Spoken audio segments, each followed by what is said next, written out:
I'm very happy you are coming again. And this is our last colloquium in this year. We shall have 2 more colloquium in this semester in January. I'm happy to invite our Vice President, Birgit Harris, to open the session. Oh, thank you, Violeta. You speak so quickly. I also say hello to everybody here, to Violeta and Dušan, who invite us, and also to the speakers and to all visitors here. Have a nice meeting. Have a very fine discussion. Thank you. Thank you. Thank you so much. Dušan. Yeah. Well, my privilege is to introduce Klaus Mainzer, who's our president, and I think everybody knows him very well, but still I will point out a few things. He's quite famous by the book, which was widely translated, cited, and reviewed, about thinking and complexity. Now he's also very much interested in artificial intelligence, and he already had a few lectures, let's say, about symmetry and so on. Presently, he's Professor Emeritus at Technical University of München, and he's also a senior professor at Carl Friedrich von Weizsäcker Center at the University of Tübingen. I think that we know him so well that he doesn't need my profound introduction. So, Klaus, please start your presentation. Thank you. Okay, Dušan. I would say we continue to present our our speakers, and then they will have the freedom to present themselves. All right. Then we should. Okay. I read the biography of Zhouxiang Lu, and then you shall present Peter Herrmann. Okay. Zhouxiang Lu is an associate professor within the School of Modern Languages, Literatures and Cultures at National University of Ireland, Maynooth. His research interests are nationalism, national identity, sport history, and cultural history. His recent publications include the Routledge Handbook of Nationalism in East and Southeast Asia, a history of competitive gaming, a history of Shaolin, Buddhism, Kung Fu, and identity, and politics and identity in Chinese martial arts. He is currently working on a new monograph on the history of sports, video games, and virtual sports. And now, Dušan, please, you present Peter Herrmann. Well, it's also my pleasure to present Peter Herrmann, a member of our academy, well known across the world on his work, teaching and research, and also consultancies in the fields of social policy, social economy, economics, and law.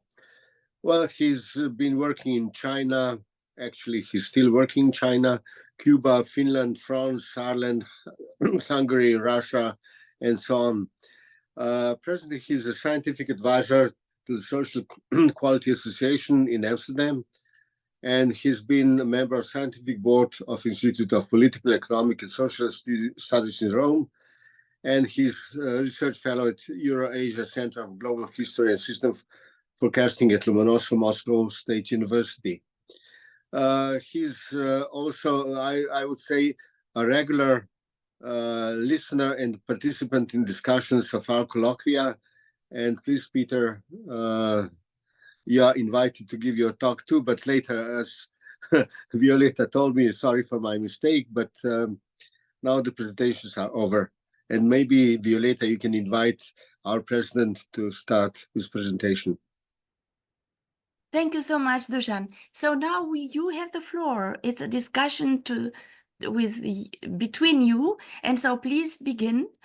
I suppose Klaus, Mainzer, you shall begin. But Peter Herrmann, you have also you are conducting the dramaturgy. Yeah, I just say a few words really at the beginning. I am regular here. I like this kind of exchange really between arts, between science, whatever science is, meaning social science. And I think this is something really for the Academy of Science and Arts to pursue. And I hope that we can really then come more into a discussion between the different speakers. So that's the program for today, having two more or less short presentations, then a discussion between the speakers, and then opening the floor. So please, Klaus Mainzer, start your presentation. Thank you.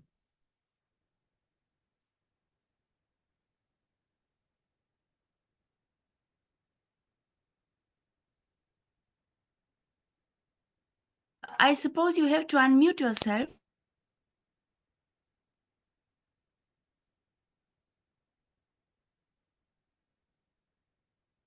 Klaus Mainzer, please unmute yourself. Okay. Now you can hear me? Yeah, yeah, wonderful. Yeah. Wonderful. Good. No.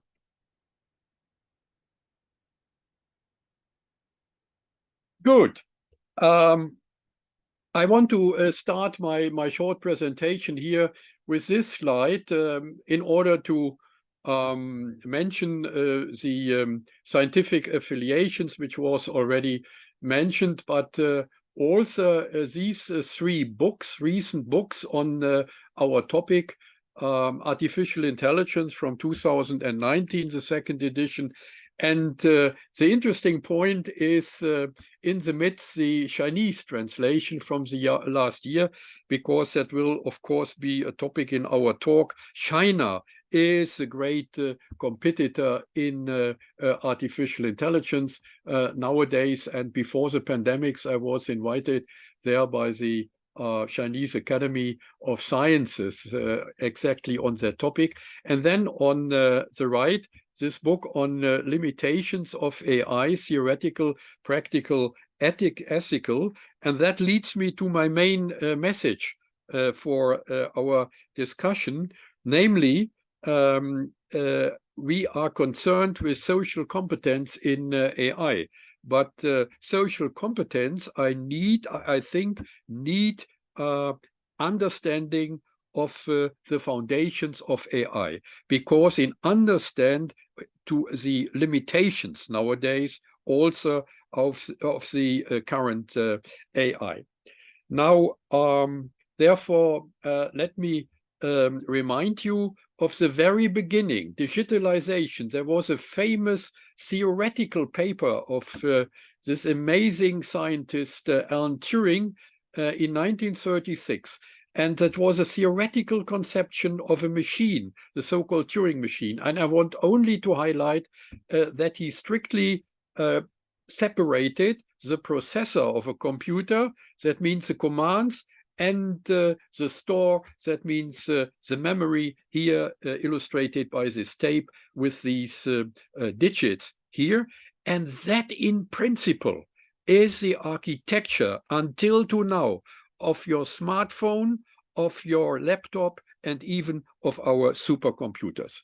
And Turing also came up with the first definition of AI. That was in 1950, and that is important for our discussion in the following, with his so-called Turing test. That is a simulation game.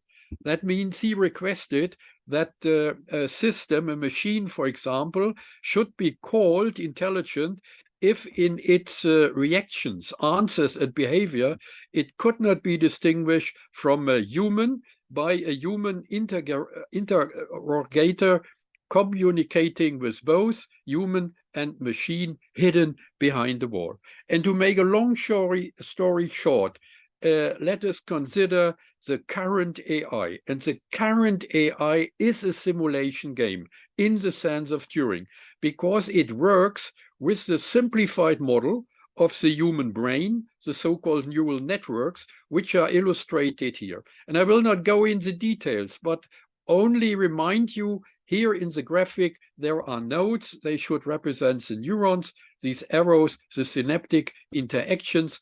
In the graphs, they are weighted by numbers in order to indicate the intensity of synaptic signals. and it is assumed that these neurons generate signals or bits, and by that a data stream emerges, which is here triggered and led through this architecture of the neural network. By the way, the neural network in simulation of the neocortex of the human brain is layered, like an Italian's lasagna, and triggering is realized by so-called learning algorithms, and I only want to highlight two of them. The supervised learning means that the system is able to recognize faces for a face, for example, among a huge number of other faces, if the system is trained by this prototype of a face before. And therefore, supervised learning because at first a prototype must be trained to the network.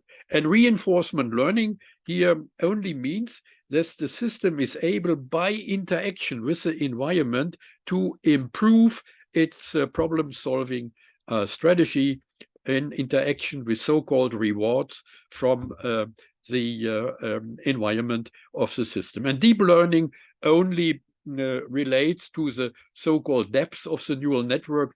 That is, these are the number of layers which I mentioned before. There are 4 or 5 in the human brain.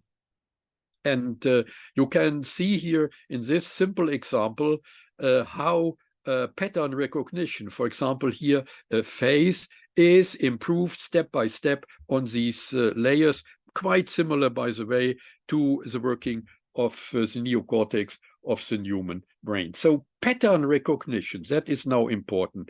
That is the real capacity of modern AI, of neural networks. And at first, some very useful applications: pattern recognition in medicine, for example, here, the distribution of cancer cells in red, in the case of breast cancer, distinguishing these cancer cells from the distribution of normal lymph nodes here in green. And it is, of course, an example of supervised learning, because at first the neural network must be trained by the criteria of cancer. And then, of course, the chatbot, ChatGPT, since the end of the last year. And that is absolutely amazing, because AI is now touching everyday life, not only in medicine, not only in labs and research centers, but now everyone can work with these chatbots with amazing results, generating text in different qualities. And you all know that you can make your own experience with this chatbot, generating even text at the level of examination in universities. And a lot of people are really horrified by that. But again, I started with my plea: please have a look on the foundations of all that. Try to understand what is going on. And if you have a look on in the machine room of the chatbots, then we see two familiar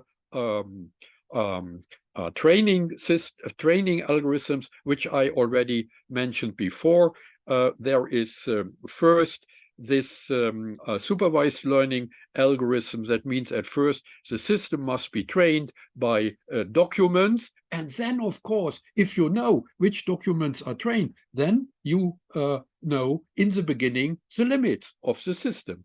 But then there is a second algorithm, reinforcement learning, which I mentioned before. And that means that the system is able, by interaction with partners, with dialogue partners, to improve its solving strategy. That means if you criticize the answer of the chatbot, then it tries to improve its answers. But nevertheless, we must not forget, this is, in the sense of Turing, a digital simulation. And mathematically speaking, what this system is doing, it is doing computation of statistical expectation values of possible data. Nothing else, and therefore I like to call them stochastic parrots in the media and the politics. And the problem nowadays is not the technology. The problem is the interaction with us, with the humans in media and politics. And here on the left, you see a well-known German politician in interaction with real parrots. Now, in the end, the challenge today is that the real-world networks nowadays, which are applied in car industry, in medical application, elsewhere, are not as simple as it was illustrated in my figures before. There are not only 4 or 5 layers, you remember the layers, like in the human brain, but there are nowadays thousands of layers. There are millions of neurons and there are billions of synaptic weights, and that lead to the problem nowadays, which is sometimes called the black box problem.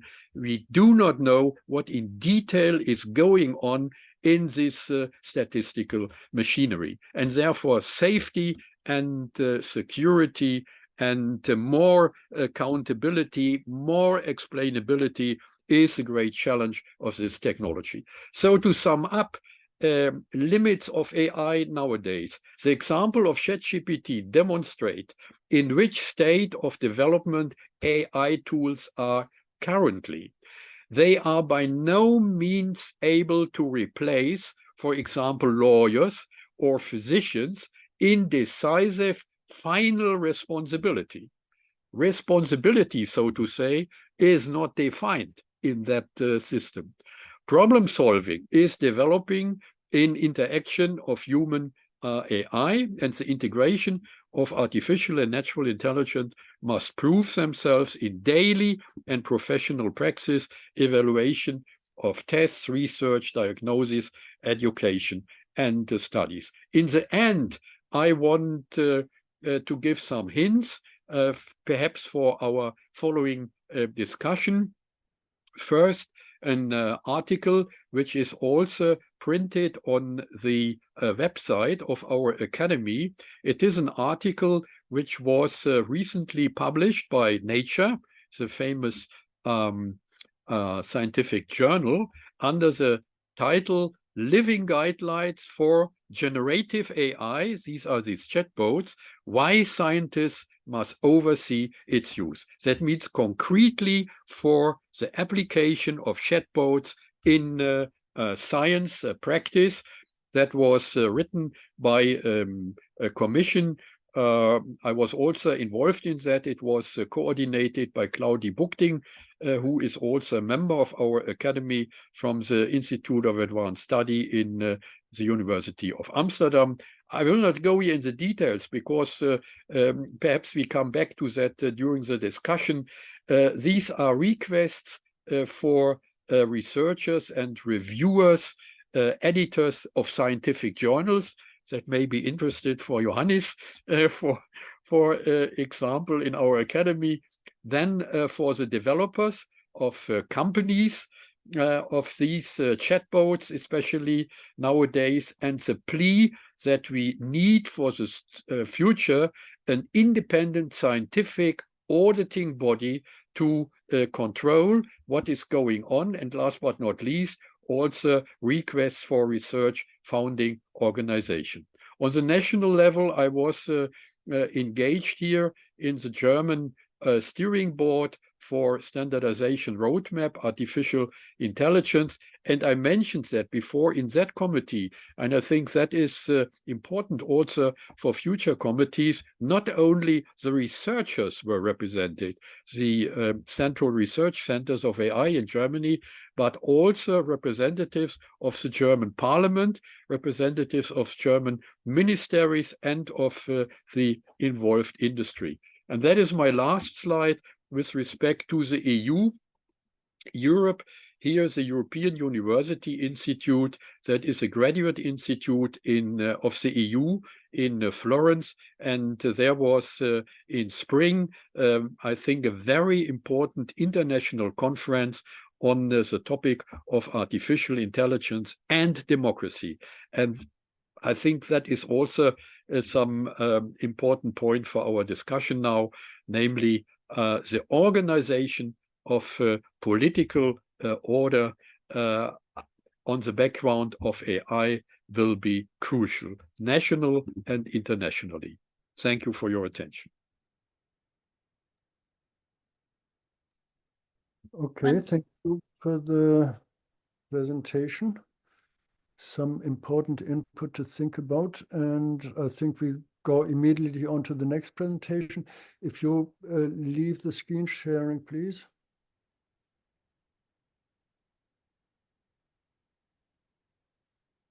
So yeah, there we are, and then I would suggest the next brief presentation.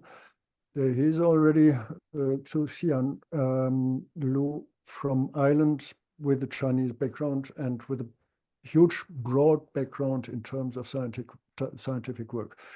So please begin. Thank you very much. So first, I would like to thank Professor Dinescu and Professor Herrmann for inviting me to join this great event. So I will try to talk about esports. It's a new topic. And so here, the first slide, as I show you, there are two sets of pictures. The left-hand side is the first modern Olympic Games hosted in 1896. And the right-hand side is a recent esports event held in the US. Maybe you will have some thoughts already from these two sets of pictures. The keyword I can think of is maybe it's evolution. And the second question I'm thinking is that, are we on the right track of evolution, as we say in 100 years' time? And technology has indeed changed our life. So my presentation will be divided into two parts. Firstly, I will offer a brief introduction to the history of esports. And second, I will try to discuss the controversies and challenges that facing the current esports industry. Now, to understand esports or the history of esports, of course, we have to go back to history to look at the history, the origins of video games or computer games. Again, our great scientist Alan Turing, he was regarded as the founding father of not only AI, but also computer games. And in 1948, he and his colleague devised a system of theoretical rules to calculate and determine the moves in a chess game. And this was known as Turing trap. So his program inspired many scientists in the UK, and they started to work on the first generation of mainframe computers in universities in the UK, and try to implement Turing trap or the similar chess programs on a computer. So it was designed that the computer will calculate the moves of chess game, and then to put a human player against a computer to see who can defeat each other.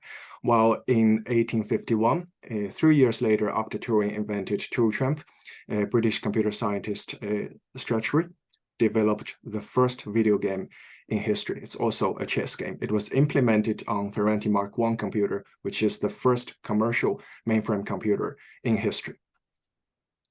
Now, into the 1950s, more and more scientists in the UK and in the US began to work on computer programs. And basically, most of these computer games produced in this period, they are simulations. They try to simulate real sports games. For example, pool games created in the Willow Run Research Center in the US in 1954, and Tennis for Two created again in the US in 1958. And many of the creators of these computer games, they are sports fans themselves. They just want to regenerate their beloved sports by using these computers. And the idea is that they wanted to figure out how computer could help human being to create more possibilities, including simulating sports or maybe in a leisure form. And some of the early games, for example, this game created in 1961, it's based on text. Many of the computers at the time, they output data or results by using printing machines. And so this is a simulation also of a baseball game, which is one of the most popular sports in the US. And you can see that it's a very complicated simulation compared to the early version of tennis or a basic sports games. While entering the 1960s, the first generation of commercial computer games began to rise. Ralph Bell was regarded as the founding father of video games we see today, especially at home. And he was a German-born American electronic engineer. And in the US, he created this ping pong game. He tried to use commercial TV and to use the signal, the black and white dots, to simulate a ping pong game between two players. So each player used a control pad to compete against each other. And then this idea was soon adopted by other programmers and electric engineers and began to mass production. And this became commercially available by the mid-1960s.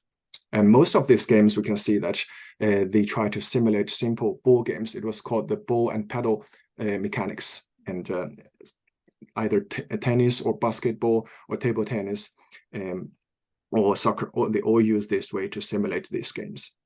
While entering the 1970s, more and more scientists joined this great exploration, and they started to use computers, especially in the labs in universities, to create all kinds of games, from sports games to storytelling games and to war games. And in 1972, the world's first esports or competitive gaming event, the Intergalactic Space Olympics, was held in Stanford University's Artificial Intelligence Lab. And this was regarded as a breakthrough. And the event was organized by the Rolling Stone magazine in the US. And again, it's more about to explore the possibilities, what computers can do. And another objective is to offer education for the general public. So what these modern technologies can help people, and they are explore many ways of using the computers. Now, entering the 1970s, more and more commercial-based games began to be produced by companies in Japan and in the US. So in 1974, Sega hosted the world's first commercial esports event. And you can see that the players at the time, they use this computer as a platform for competition, but the competition is still between two players, like simulating a table tennis or tennis game. And the purpose is to create an atmosphere of sports competition on TV amusement games, namely to simulate sports, but using computers and modern technology. While in the 1980s, more efforts were made by these video game manufacturers to establish a link between video games and real sport, namely the Olympic Games. And they organized gaming events, gaming competitions during the Olympic Games, and the first one in 1980. And they invited athletes to compete in the Olympic Village, to compete in Space Invaders, this interesting and very popular game at the time, to see who is the cyber world champion, in addition to the real sports champion. And some people even proposed in 1984 that ideally the modern Olympic movement should incorporate video games under its umbrella. And at the same time, you can see more and more video game producers, they began to use better hardware and better software programming to create, vividly recreate the Olympic movement and various kinds of sports. And by the 1990s, we can see the pictures here on top.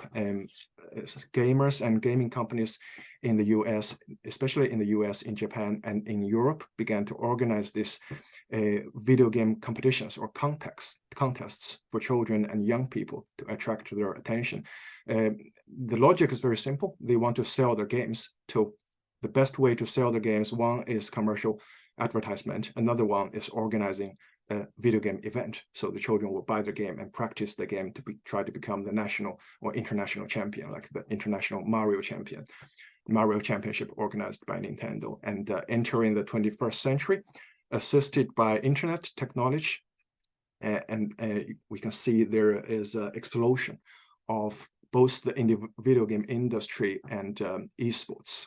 And many of the major international esports competitions, a single event would attract tens of thousands of players, and they even hosted these competitions in traditional sports stadiums that used to be we used to host the Olympic Games and international sporting games in these places. At the same time, efforts have been made by game companies and regional sports organizations to include video game competitions in real sporting events, especially with the effort of the Olympic Council of Asia. And they successfully included esports from 2007 in many of the regional games hosted in Asia. And the recent development in 2023, the Hangzhou Asian Olympic Games, became a kind of milestone event, because it's for the first time video games was included as an intellectual titles event in these games. So I've spent lots of time on introducing the background. I think I'm not going to prize the esports industry further, but instead I want to highlight the controversies, difficulties, and challenges that's surrounding the booming esports industry. First, let's look at the pyramid. Like traditional sports, I mean, esports events and the esports industry is more or less modeled on the traditional sports industry. There is a pyramid, and at the bottom there are daily gamers, and on top there are, we call them professional gamers, like professional athletes. But what's the problem here? If we compare esports with traditional sports, we can see that most of the players in this pyramid, they have much shorter lifespan. It's only between 2 to 5 years, and most of the esports, so-called esports players, professional players or amateur players, they can only last for 2 to 3 years, and then they will retire when they reach the age of 20. And the best time for esports player is between 16 to 18 or 19. That's the first problem. While if we look at basketball or tennis, or soccer, you can see the career length, it's much longer and healthier than the esports. The second problem is the money. So the money highly concentrated at the top level, the top of the pyramid, while the bottom is the daily gamers. And they play games as a hobby, but their dream is to become esports professional athletes. And most of the gamers, either amateur or professional gamers, they can hardly earn enough money for living. Only the best of the best, and they can kind of get some benefit by playing in these esports competitions. So the second problem is money issue again. The modern Olympic Games or other international sporting events, they are not attracting players or audience with money. They would award winners with medals and fame. Yes, they can get some sponsorships, but that's not the priority, because the IOC, the International Olympic Committee itself, it's an NGO. It's not for profit. While if we look at esports, most of the players, they join this industry, become the so-called pro gamers or professional gamers. The goal is to win the prize money. And many of the modern or contemporary esports events, you can see the prize money. For example, the right-hand side, a recent esports game, the money, the prize pool for this single event is $45 million US. It's much bigger than most of the sporting events. So young people, they were given this beautiful dream. If you spend 1 or 2 years to focus on one game, trying this, get trained in this game, and it is possible that you can become a millionaire within 2 years. And so they are not interested. It's very different from the traditional sports model.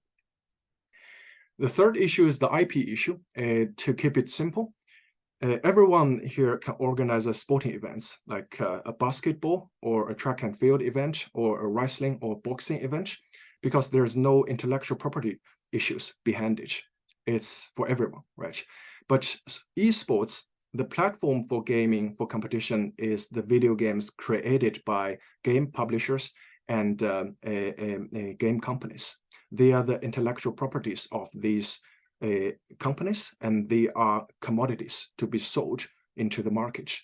So if we organize a gaming event, we must first get the approval from game manufacturers. While if we look at the ecosystem of the esports industry, it is similar to traditional sports industry to some extent, but the major difference is that game publisher and game companies, they are the only dominating power in this ecosystem. They have the saying to everything. They can pull out, they can stop the service of a game online service at any time. For example, several major esports event was cancelled by game publishers in the past few years, and raised a lot of controversies because many of the players, they spent 2 years to train in this game, but suddenly, because the game is no longer profitable, the company decided to close it.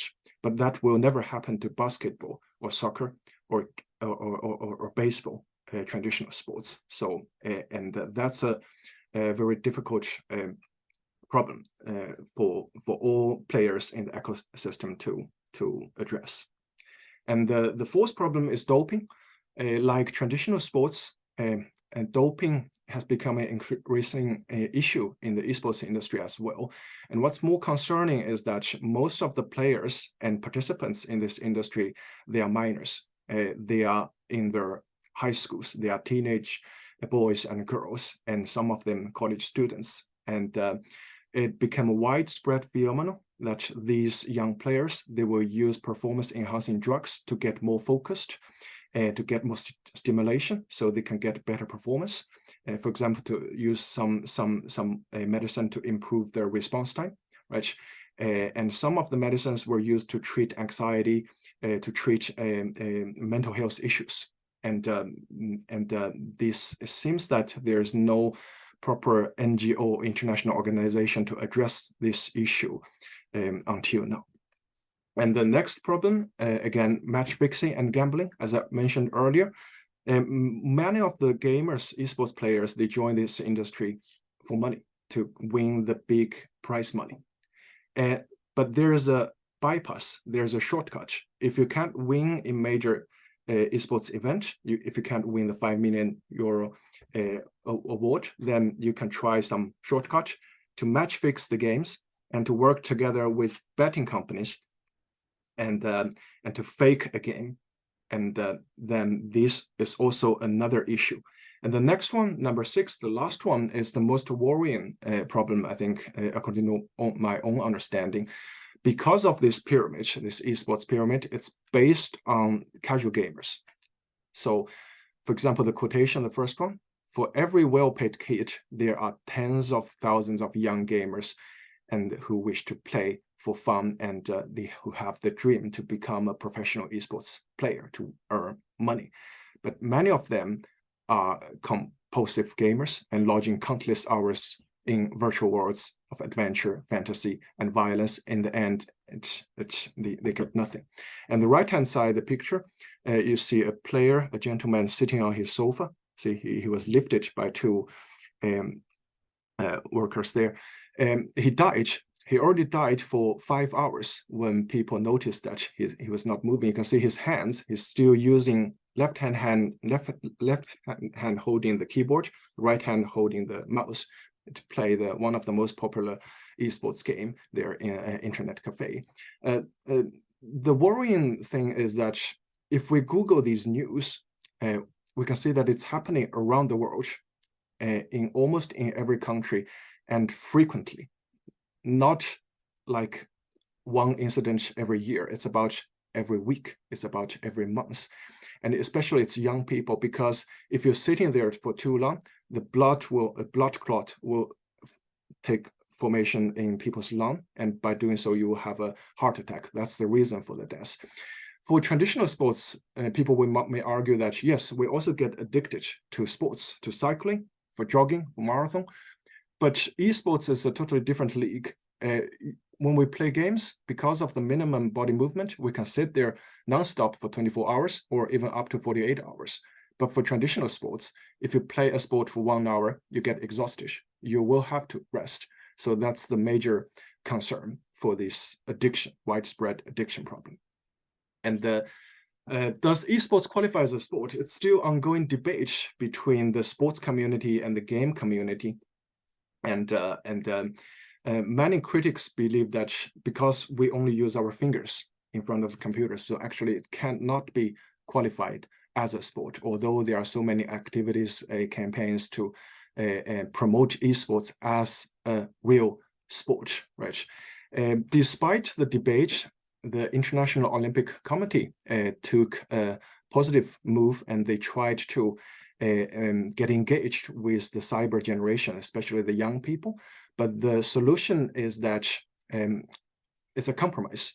The IOC will accept games in their events, but only virtual sports, not like the shooting games or war games, but they only take cycling games or basketball games or soccer games, and preferably these would be virtual sport. It means that human beings' body movements, we will use sensors to connect our body or the bicycles or the rowing machine to the computer, to the game. And it's like you are having a virtual racing, but you are doing the same real physical output to drive the game character in the computer game. And by doing so, you are still promoting sport. It's not sitting there, not still for a long duration of time. And some of the positive development, for example, the simulation racing, it is very good in the sense of it reduce carbon emission. So players will drive these racing simulators, get a similar experience, but that's very environmental friendly. Now, conclusion, esports is not only a new form of entertainment and competition, but it's also a very lucrative business and a unique culture phenomenon in the computer age. It is a reference point for the next generations. So clearly, the fast-growing esports industry is transforming the global sports landscape.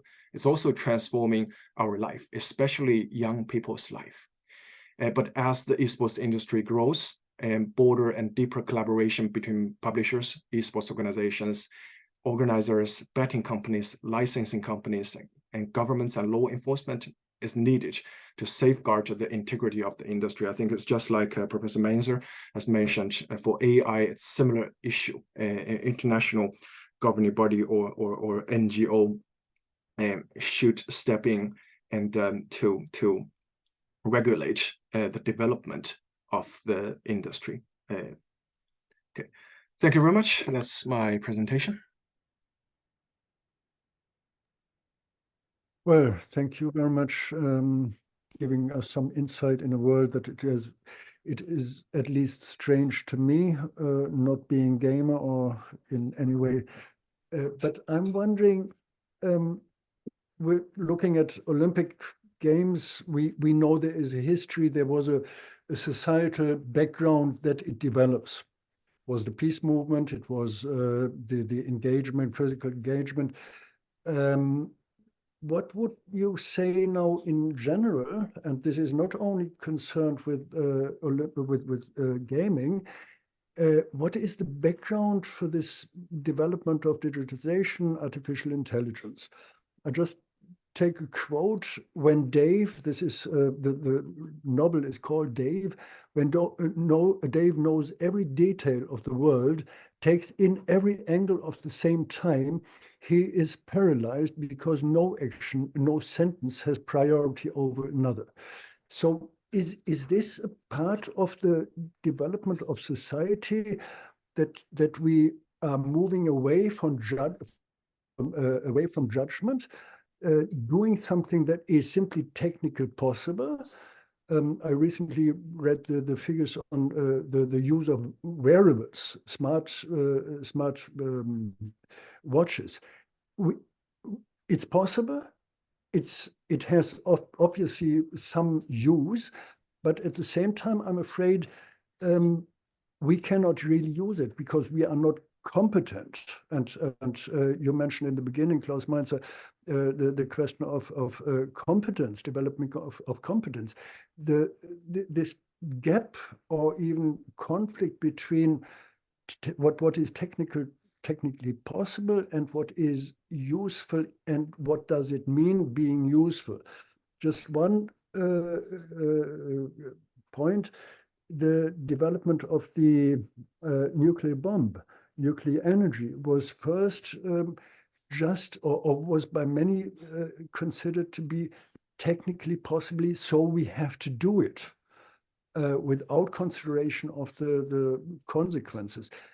What is in society happening that there is now beyond the technical possibilities, this quick move? Because you mentioned Turing, Leibniz had been concerned with the same idea already much longer ago. Why is it now coming to the fore? Is it only a technical thing? Is it only a business thing in terms of games? Or in medicine, is it just because it is possible to make progress? Or what is the mentality, lifestyle, living conditions behind it? I think you highlighted, and that is, I think, very, very important. You highlighted for our discussion the request for social competence. And I think that is actually crucial. And these comparisons with the atom bomb, I think, are absolutely misleading. We have a technology now which was step by step developed. We all mentioned Turing, and then the first digital computer, John von Neumann, and that is now improved and had a great acceleration on the side of technology, but also on the side of software. And therefore, to consider social competence, we must see, and that was also a request now of you, we should analyze the possibilities, what is possible with this kind of technology and what is not possible. In the development of AI, there were several paradigm shifts. In the first one, AI was oriented to formal logic. That was in the 50s and the 60s. As we know in logic, if-then rules, how far can knowledge be represented? These were the so-called expert systems. But we all know an expert, a human expert, has a lot of intuitive knowledge in the background. And that was not formalized. And that was clearly a limitation of this kind of AI. And Herbert Dreyfus, for example, published a famous book in the beginning of the system of the 70s, What the Computer Cannot Do. Yeah, he was not able to have intuition. But in the same year, in the beginning of the 70s, the neural networks came up and they were overcoming these limitations, because then with big data, at least to some degree, it was able even to simulate the intuitive simulation of experts. But nowadays, we have these kind of neural networks. That is modern machine learning, but that was underlined by me. This technology has also its limits. The limit is here, this technology needs an unbelievable mass of data.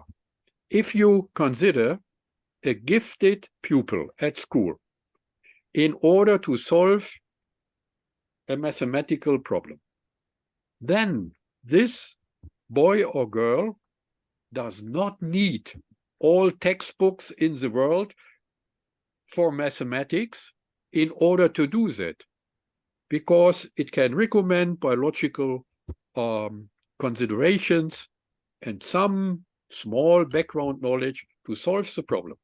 But the ChatGPT needs unbelievable mass of data. And that is quite different That is a limitation to humans. That is quite different to human problem solving. Anyway, we can do a lot with this kind of statistical learning algorithms in big data. But in the end, the limits of this technology are obvious. The problem is, how can we regulate? How can we control this technology for practical use? There is practical use in medicine. I mentioned it. There is an enormous acceleration in the development of medicaments, vaccines during pandemics, with support of this kind of AI algorithms. But on the other side, there are absolutely stupid applications and even dangerous applications. We have to regulate how should the application of AI be allowed very concrete at universities in order to have fair examinations. And we have to consider that. And that needs auditing committees. And we have to think about that. The EU started now with regulations. First regulations, the first draft. But on the other side, we must be cautious not to over-regulate in order to kill all kinds of innovation. So bringing it again to the point is the technology in general, that is also true for AI, may be useful, but we must consider the limitation of the technology, what is possible, and what is dangerous should be regulated. Okay, thank you. That's just one remark to the nuclear bomb. I did not say that's the same, but there we have had exactly this development. It is possible, so let's do it without considering, and it was not the bomb, it was nuclear energy. Let's not consider these things. Zhouxiang, what you say is gaming simply a new business field, or what makes it so attractive for many people to engage it? We are a gaming species. I think from an evolutionary point of view, if you consider humans with other animals in the evolution, you can observe it in some examples for other animals, but especially the primate organisms. They like to do that, even apes, you know that, and some dogs, of course, go in the zoo and you can see how they are able to do that. That is attractive. He likes that. And therefore, in economy, it is a business. Zhouxiang, what you say, is it just this we like to play? Is it a new business strategy, or is it? Yeah, to answer Peter's question, I think answer your second question first. Why so many people want to play? I think from maybe I can use Buddhism theory to explain it. So according to Buddhism, all our conscious, our ego, or our me is constructed by our 6 roots, including our eyes, our vision, our smell, by touching things, by feeling things, and then in the end by processing the 5 the data and the feelings we feed into our brain, and the last root is our brain. I think by doing so, we are experiencing our life, we're defining our worldview, we are exploring the world and ourselves. Gaming is a kind of a cheap and effective way to simulate the same thing. They simulate the same 6 roots. For example, the war games, you can become the hero that saved the world for 100 times, right? And for sports games, you can become a superhero, win the Olympics. For shooting games, and in the real life, we can't do these crimes, but one of the most popular game is Grand Theft Auto, and American game. It's about killing. It's about conduct crimes. So this satisfied our 6 roots, take it to the next step, but with very cheap solution. So that's why it's so attractive for all ages and both genders. To answer your previous question about the looking at the game history or esports history, how technology first was invented for a different purpose in AI labs in the UK and America, but used nowadays in a totally different way. I think there are two ways to look at this. First is the motivation and the intention for human being to create these games. It's very clear that it's Alan Turing and his colleagues, and then scientists, electric engineers, they created these games, but for what?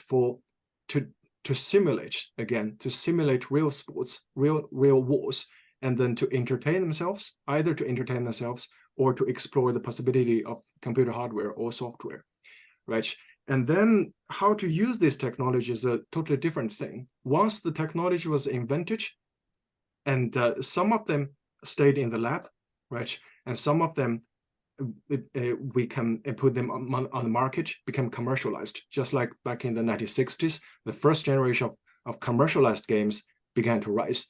And then the driving force to use this technology, actually, it's not the scientists. Many of the scientists, the first generation of game creators, they are baseball, basketball, or soccer fans themselves. They're not inventing the games for money. It's just a hobby.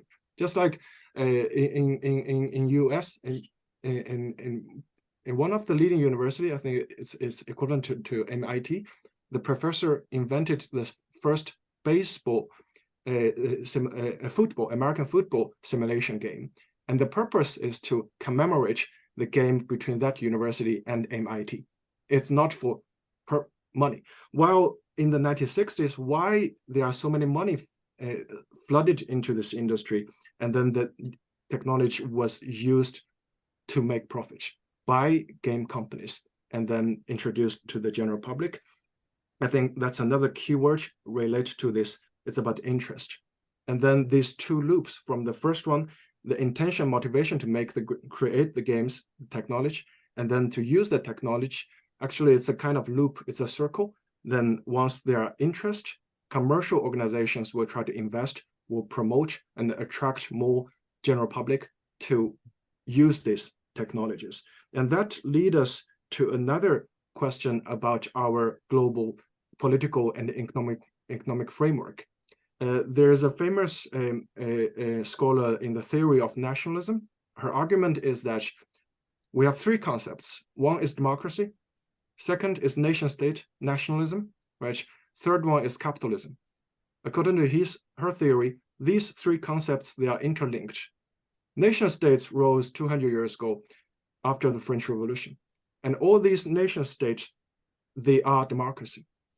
They ended the monarchy system, and so people became the state, right? And then by doing so, if we look at the world borders today, we are within this nation-state framework. We have passport, we have border control, we travel, we need to apply for the visa. And then based on this nation-state framework, we have free competition under this capitalist system. And then it's the interest. It's a commercial interest on top of national interest. And then how we use the technology. We have two major driving forces. One is commercial companies, private investment, private ownership to get profit, more profit from the technology. While on the other hand, we have another major player, which is the nation state. They are competing against each other, but it's, as Adam Smith says, free competition lift up the boat. So then this leads us to the last question about how to regulate technology. Now, the driving force, one is commercial interest, another one is national interest. Under this current nation-state framework, how we regulate our technology, both gaming industry and AI, or whatever industry. And as Professor Mainzer mentioned, maybe we need EU legislation or a global legislation to regulate all these new technologies. But what's the challenges in front of us? Like the UN, does the UN has the actual power in front of these commercial organizations and nation-state systems?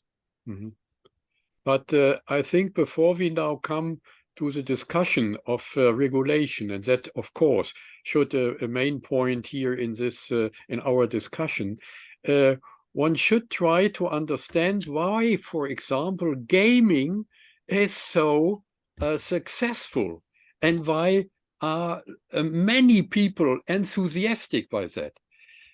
If we consider the development of AI technology or IT technology, a breakthrough was the invention of this instrument, what we call the mouse.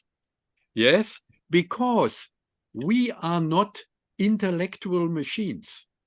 We are embodied minds.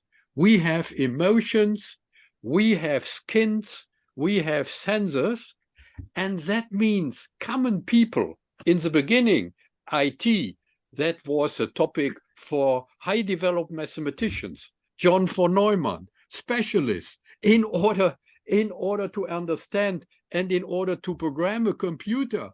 You must be an ingenious mathematician in the beginning, because you have invent all kinds of manipulations and things like that. Very, very complicated.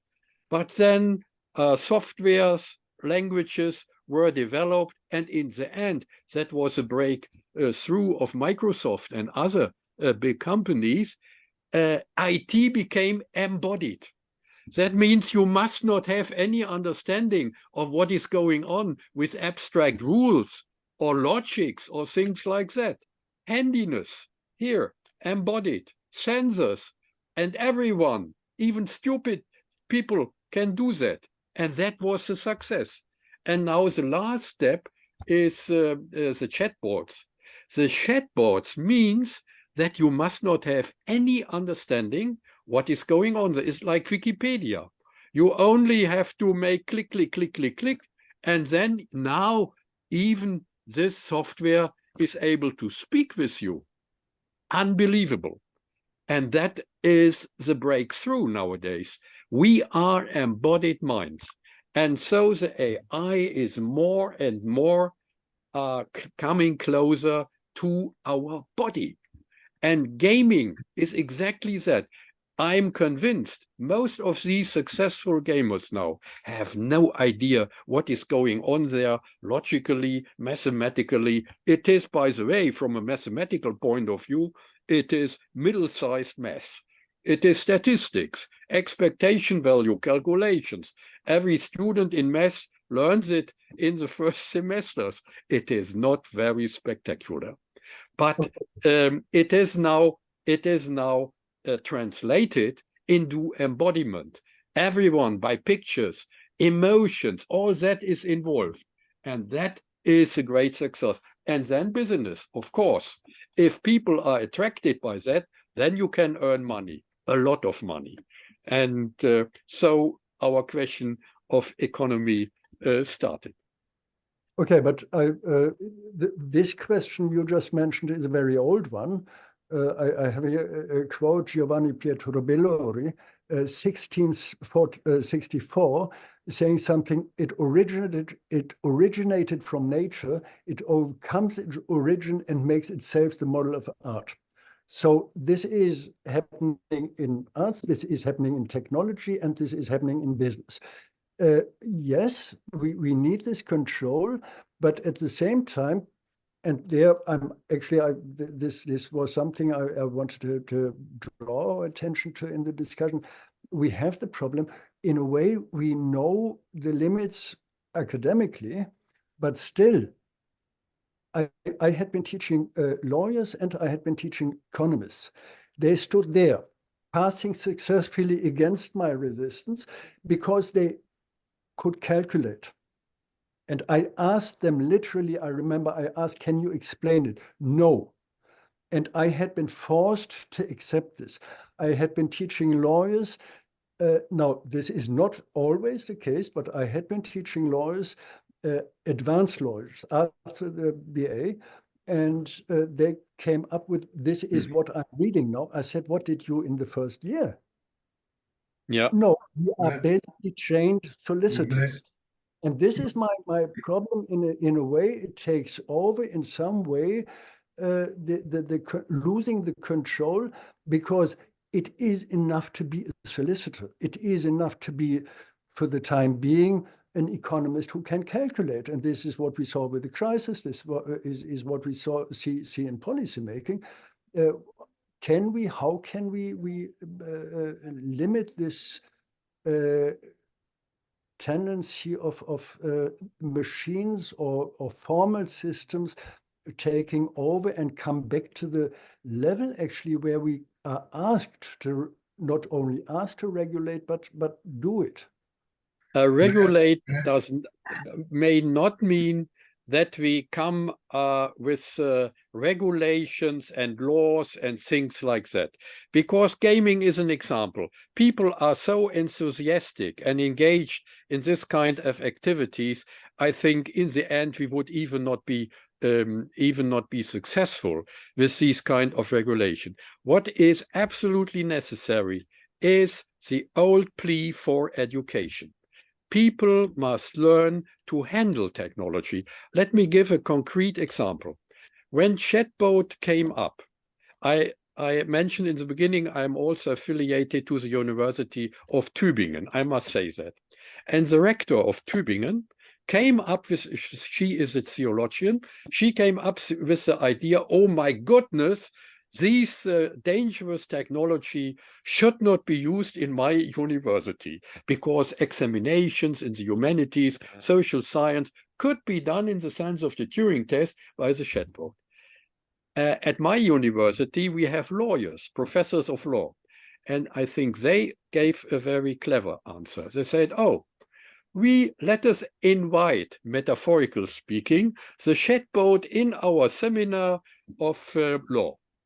And then there is a concrete task, an exercise in law, and then chatbot get given answer. And we, as laymen, I'm not a lawyer, it seems to be very sensible.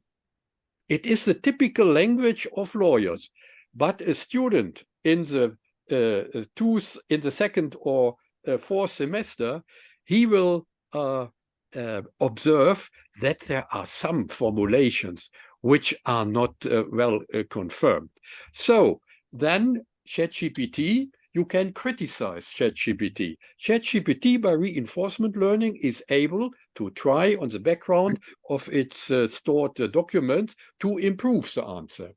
And then there is a kind of interaction, and perhaps sometimes in ChatGPT there may be hints which are new for us, and we can use it to improve our own solutions. So it is a kind of interaction. That is the point here, which I want to underline. By education, by training, we are becoming familiar and we have control in the end.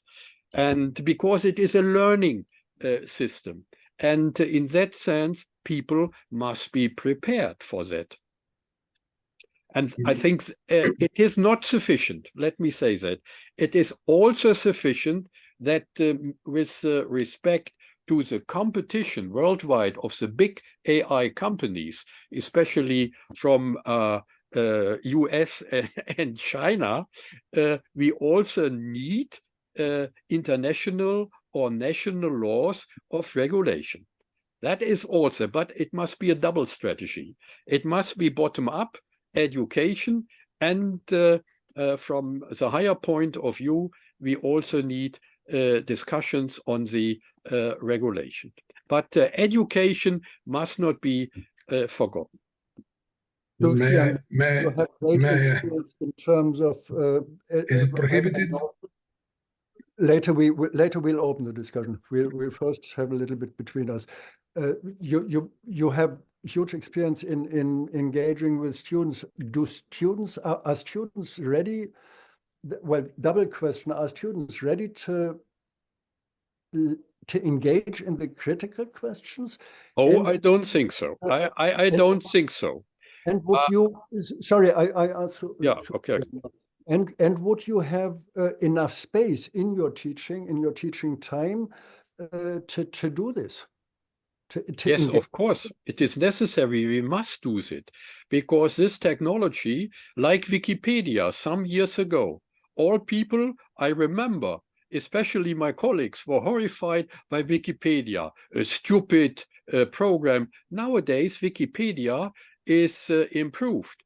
And I know, by the way, even Max Planck directors in order to inform themselves for first time in a new field, they have, of course, a look to Wikipedia because it is improving. Sorry, And so I think that would be the strategy here for the ChatGPT and the chatbots in the future too. And students have already competence, and there are the professors, and in a special field, frankly speaking, to be honest, ChatGPT has problems.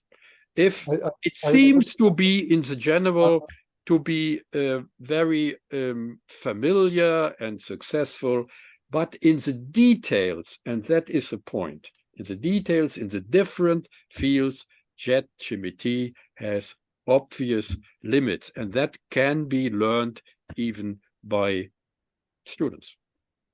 Zhouxiang, would you please answer engage in this question? From your teaching experience, from the as well from the university system. Yeah, of course. No, I asked. Sorry, I asked. I can only give a short answer based on my own research and field, which is games and cultural history areas. For esports, we can see that education, of course, there are education both by the government and by NGOs. Because in Asia, gaming addiction is a huge problem, especially in Korea, in China, and in Japan. And the government of the three countries, since 10 years ago, they started to have policies to overcome these issues. Like in Korea, after midnight, the teenagers and minors, they won't be able to get access to internet. And in China, similar regulations were implemented. But we still see the decline of young people's physique and health in the past 10 years. I just read the latest report by the sports ministry in China. The latest statistics say that Chinese college students and teenagers, young people, with the same test compared to the same group of students 10 years ago, you see that it's declining. And is this caused by modern lifestyle, especially the use of smartphone, like TikTok is highly addictive, I would say. Even with education, with create awareness, even adults like us, it's difficult for us to control ourselves. Even for minors and children, that's a big challenge. Yeah. Yes, you are quite right. But that is a problem which is not typical for AI. It is a problem of gaming in general. Gaming can be a drug. That is well known. Even for former games, we all know that with young people who were in the end, and you mentioned this dramatic example of this man who died during gaming, and but that I think is a special psychological problem which can be compared with the consumption of drugs and things like that. And that is actually in the high developed countries. And in the meantime, that is even true for China. Although it is a communist country, nevertheless, now they are economically and academically highly developed, and the people are highly developed, and therefore it is a problem there too. And of course, but I think that is not yet typical for example, ChatGPT or for the development of AI. That is a general problem which is very serious, of course, and it must be considered from a psychological point of view, from psychotherapy and things like that. But normally at the universities, students are not a case for psychotherapy.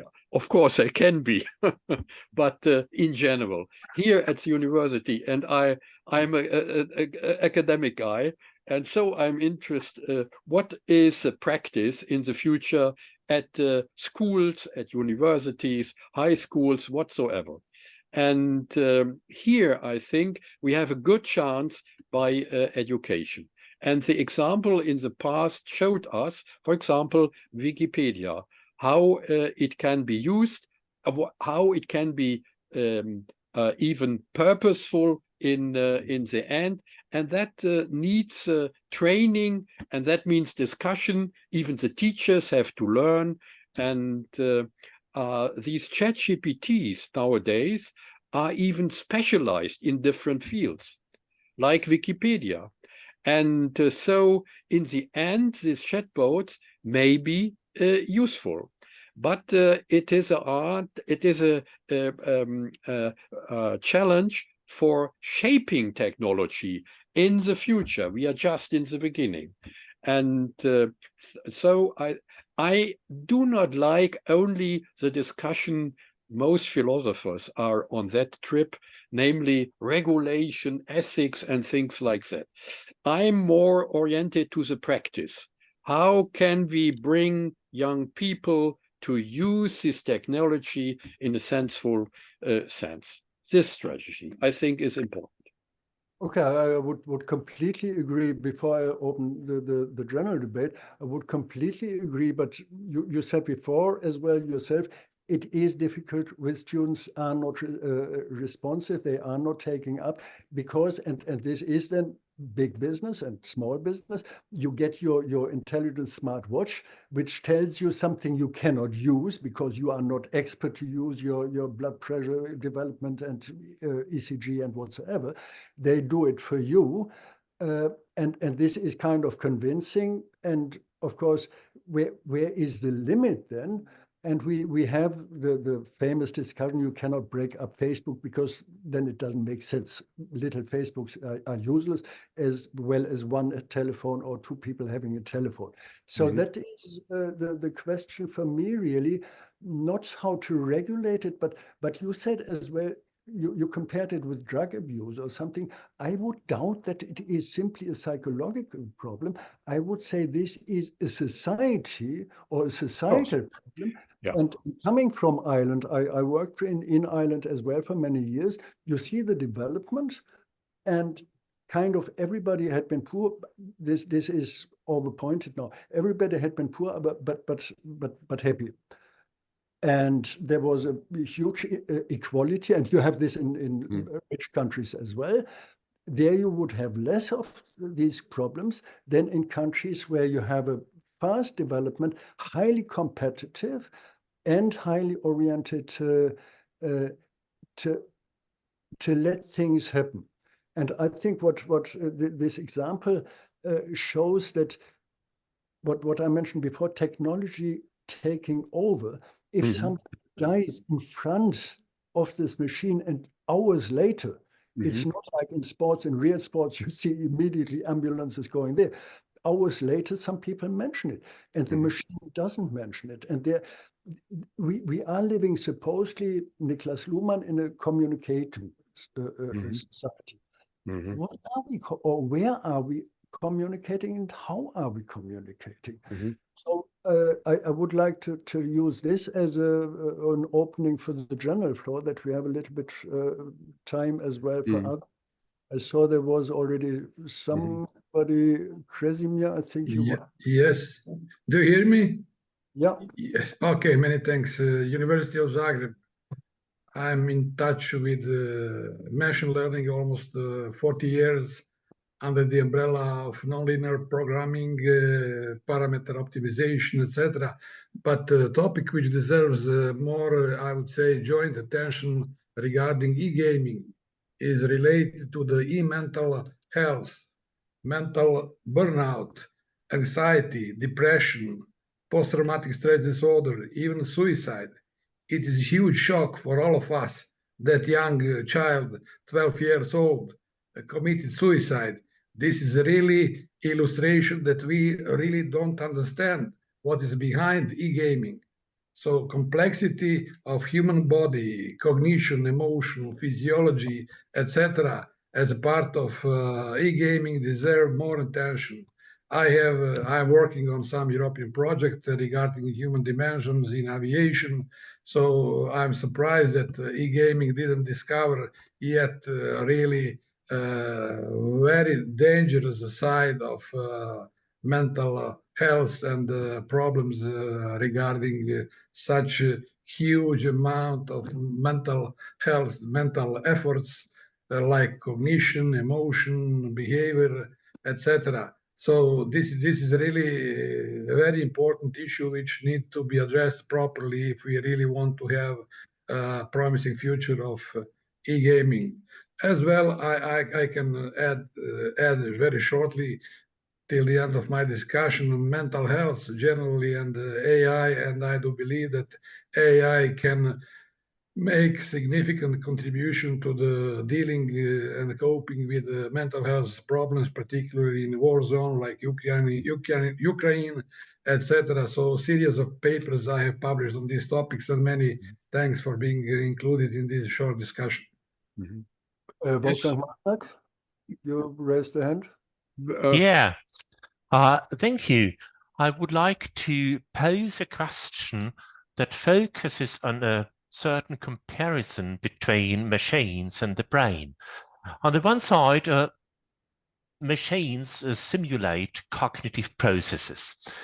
When it comes to simulation of emotional processes, it becomes very complicated because we have failings involved. Third is the responsibility, is the ethical problem. So Klaus Mainzer highlighted that intelligent machines will not take full responsibility in the end. So one point I think which is very important is when we compare, when we focus on machines that take over cognitive processes, what do they simulate? And the other thing, and it's really strange that there is much less research on that. For example, concentrating on esports. When we are highly competitive in that, we use very small patterns of the brain, of the cognitive brain, which have to work very quickly. And in these processes, we also have to inhibit other network connectivities. So if we go on with that, this has, when we take in the permanent modification, the plasticity of the brain, that will modify the brain. So in this connection between machines, on the one hand, we invest technology to make machines better. On the other hand, in this communication, also the brain responds, and the brain modifies its structure according to what we need. And with the long-term perspective, there is a certain possibility that in evolution, the machines take over and control the adaptation. I see Klaus Mainzer is very pleased with that, but you know, also together with my colleagues in Harvard, we are focusing on brain plasticity, and it's enormous how the brain can change if it wants to change. A very short comment, now not as a mathematician, but as a philosopher. We all know that is a very old problem, and that is not typical for our machine learning nowadays. It started with Plato. Perhaps you remember that Plato was very critical when people came up at his academy that all these dialogues should be written down. And later on in the Gutenberg galaxies, it should be printed. And you are right, with these processes, our thinking is changing. That was a famous critic of Plato. And nowadays we have the machines, and it is exactly on that line. And so we are changing also intellectual by our technological equipment. That is quite right. But also our body is changing by our technical equipment. We are using medicaments, drugs, procedures, and things like that. And that is, you mentioned the crucial word here, that is evolution. And I think the challenge for us is that evolution should not be blind, such as in the early stations when humans were not evolved. So in the end, the request comes in responsibility. It is our challenge to make this kind of evolution responsible in the end. Thank you. Please. Dušan, you have to unmute. Well, it's really very interesting presentation and discussions. I just came from Zagreb, where we discussed brain development, prenatal and postnatal brain development. And at the same time, before I make my opinion about today's presentation, I will tell you an example.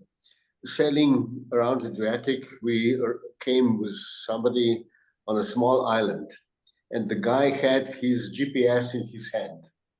And he said, okay, we'll look for a good restaurant. It's on Google. And we went on an empty road. I said, you see, it's nothing there. But he continued. And so I realized that he thinks that there's something wrong with the island, not with GPS or Google. So there's something, it's a shift between reality and imagination.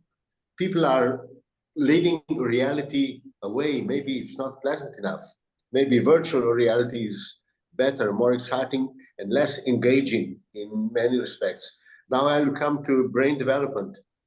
You know, in brain development, you have to have so many inputs to have a correct brain development, which actually ends after the age of 20.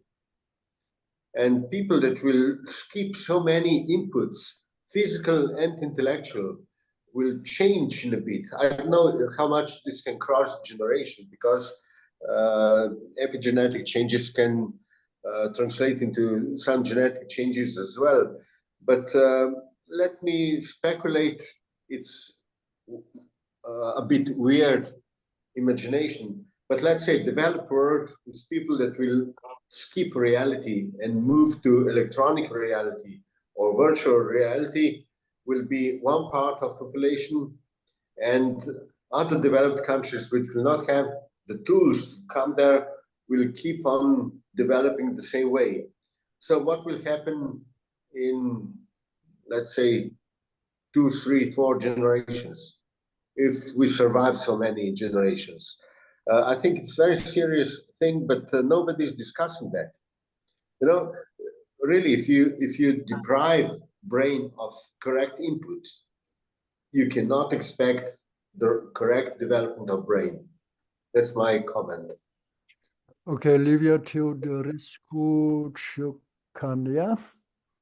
Sorry for this pronunciation. You have to unmute your microphone. Unmute, Livia. Yes, okay, now you are hearing me, yes? Thank you Yeah. very much.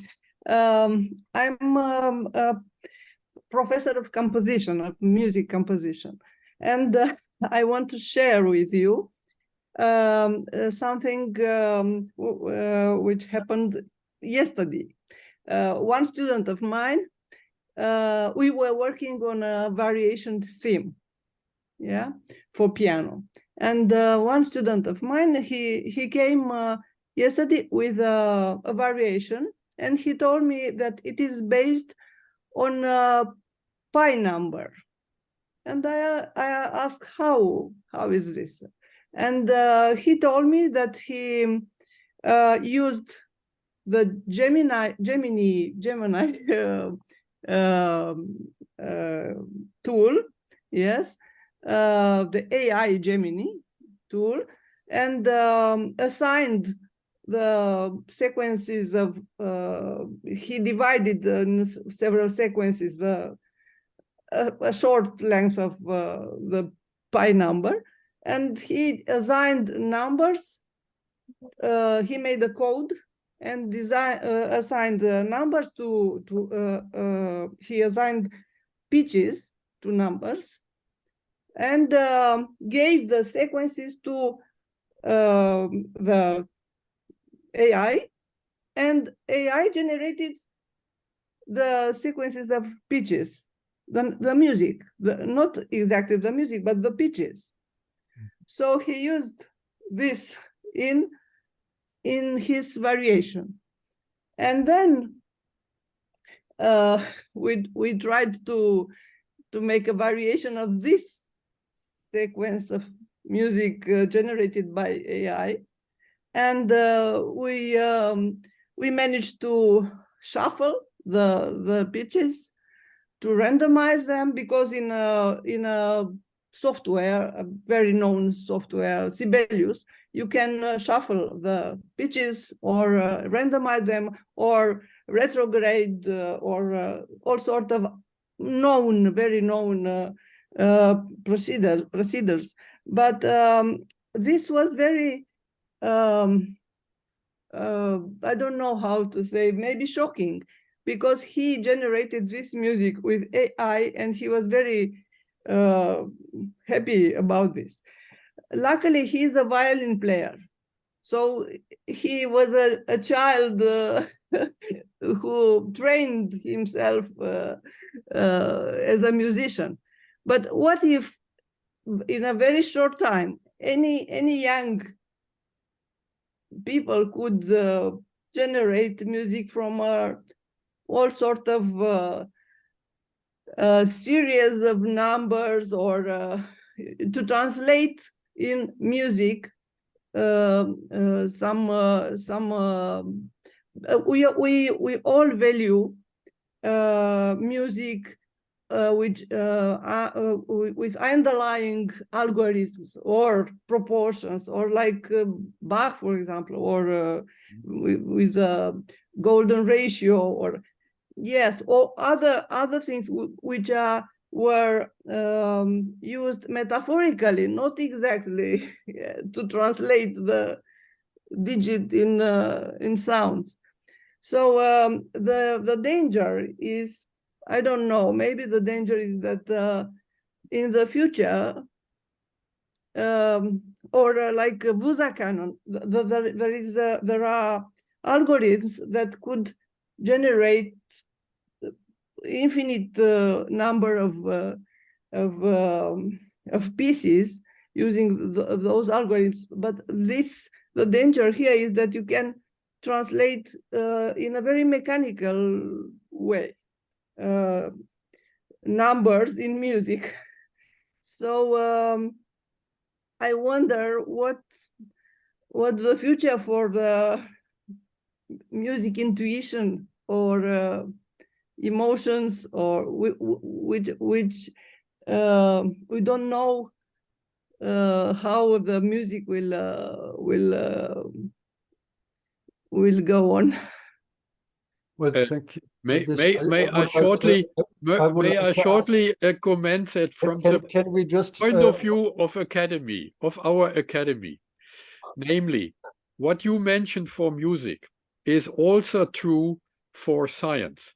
And we are an academy of science and arts. And in our living guidelines published by Nature, we recommended that the use of AI technology in scientific articles, as well as in your example of composition, should be clearly announced. And by that, it seems to be legitimated and can use, but it should be clearly announced here, and then we have used AI technology. Okay, I wanted to ask actually you and the other speaker, Zhouxiang, to have 1 minute or very brief end presentation. I think you said this exactly what was at the end. So looking at the time as well, I would like to talk, to present your ideas or your final statements, Zhouxiang. How about Professor Mainzer? Would you like to do it first? Yeah. No, you just a short statement, please. And then I can say also something, Peter? Yeah, sure. Or before or after? Because, No, well, then do it before. and then you ask for statements from both of them, yeah? I just wanted to say, I understand, and I agree what Livia Torescu-Ciocana said, but I would say that, and also Klaus Mainzer, who gave us this, the idea to announce when we have to do with the elements from technologies in the compositions. But I would say, you said, Livia, about VUSA canons. In fact, the VUSA canons are ontological element which can be applied in an infinite way. And then in order to apply, you need your musical intuition. And I think it's the same thing what you also told us about your student. In fact, if he takes only 1-to-1, it is not enough from musical soul. Yes, of body, course. no? So this is a problem, and I think maybe it's not possible to distinguish that this difference between an artificial intelligence fugue a la Bach and Bach. Maybe it's not possible, but in fact we have our inside feeling of truth, and this is very important. And then we have the possibility to be happy, taking the information of the AI and using it with a musical intuition. Zhouxiang, please. Yeah. I think both AI and games, they are great gifts, great inventions that will benefit human being. The concern here, we have the concern for the danger of new technologies. We have concerns on mental health issues. So for both for games and for AI, I think it applies the same principle.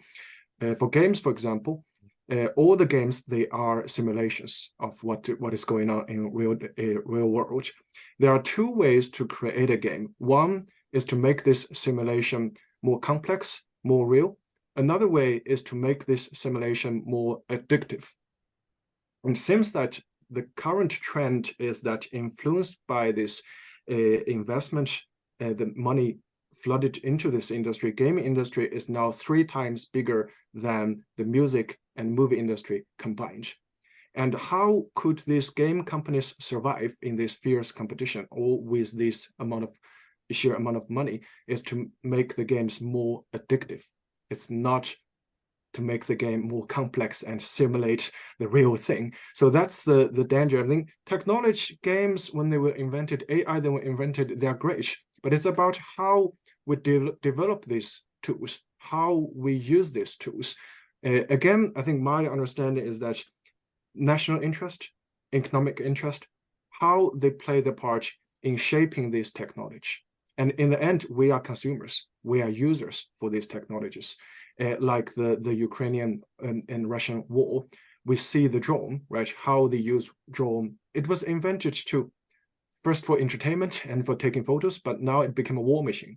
Definitely AI will be integrated into the future drones created by us. But are we using it for war, or are we using it for entertainment? In the end, it's this question, it's this dilemma for any technology, I would say.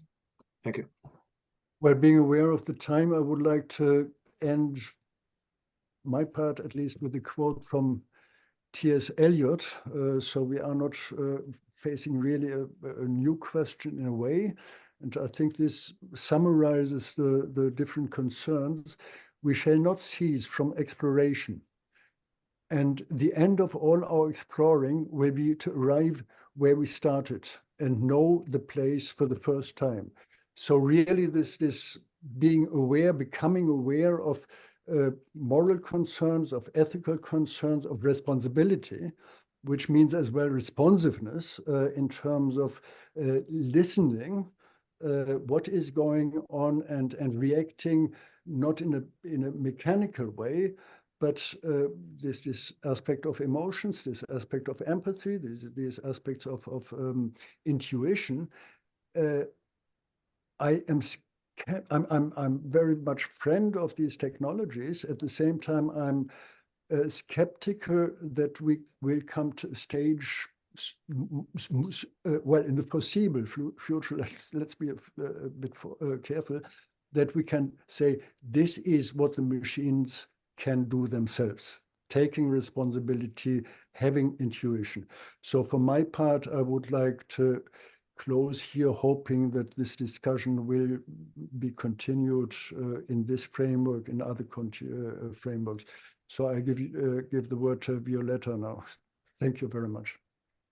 Oh, thank you so much. We experienced today a new form of our colloquium, and I hope this new form will be also successful in the next years. We still have, but thank you so much for you. And Dušan also is here, and he will say also hello. And we still have 2 dates in January for our winter semester. Dušan? Yes. So we say also now hello, and thank you so much, and best wishes for the Christmas time, New Year, full of health and happiness. Yes, enjoy the holidays and all the best in New Year, and see you then next year. Bye-bye. Thank See you you. very much. Thank you.